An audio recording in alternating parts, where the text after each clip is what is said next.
কম বয়সে স্বামীকে হারিয়েছেন, জেলে থাকতে মাকে হারিয়েছেন, অফিসে অবরুদ্ধ থাকা অবস্থায় ছোট ছেলেকে হারিয়েছেন, আরেক সন্তান হাজার মাইল দূরে লন্ডনে ছিল ১.৫ দশক। এছাড়া নিজ বাসা থেকে তাকে বের করে দেওয়া হয়েছে। খালেদা জিয়ার জীবনের পুরোটাই ত্যাগ ও সংগ্রামে ভরা। খালেদা জিয়া চাইলে উন্নত কোনো দেশে বাকি জীবনটা আরামে কাটিয়ে দিতে পারতেন, তবে তিনি একবার বলেছিলেন, আমার স্বজনহীন জীবনে দেশবাসী আমার স্বজন, আল্লাহ আমার একমাত্র ভরসা। আমি যেমন থাকি, যেখানেই থাকি, যতক্ষণ বেঁচে থাকবো দেশবাসীকে ছেড়ে যাব না। বেগম খালেদা জিয়ার ত্যাগ ও সংগ্রামের সময়গুলো দেখে নিন। ২০০৭-৮ সাল। এই সময়টায় খালেদা জিয়ার পরিবার ও দল দুটোর অবস্থায় ভীষণ নাজুক ছিল। তার ২ ছেলে দেশ ছাড়তে বাধ্য হন।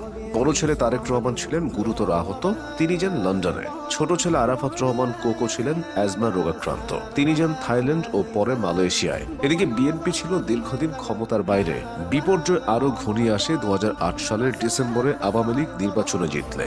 নানা অনিয়মের অভিযোগ তুলে খালেদা জিয়ার ঢাকা সেনানিবাসের শহীদ মইনুল রোডের বাড়িটির বরাদ্দ বাতিল করা হয়। পরে ২০১০ সালের ১৩ই নভেম্বর তাকে সেই বাড়ি থেকে উচ্ছেদ করা হয়, যেখানে তিনি ৩৮ বছর ধরে বসবাস করেছিলেন। মূলত জিয়াউর রহমান প্রাণ হারানোর পর তৎকালীন সেনাপ্রধান হোসেন মোহাম্মদ এরশাদ টোকেন মূল্যে ওই ২.৭২ একর সম্পত্তি খালেদা জিয়াকে বরাদ্দ দিয়েছিলেন। এরপরও খালেদা জিয়ার বিপর্যয় শেষ হয়নি। ২০১৫ সালের জানুয়ারি থেকে খালেদা জিয়া গুলশানে তার অফিসে অবরুদ্ধ হন। এই অবস্থায় মালয়েশিয়ায় আরাফাত রহমান কোকো প্রাণ হারায়। পারিবারিক জীবনে ঝড় ঝঞ্ঝার এই সময়টাতে তিনি দলকে ভোলেননি।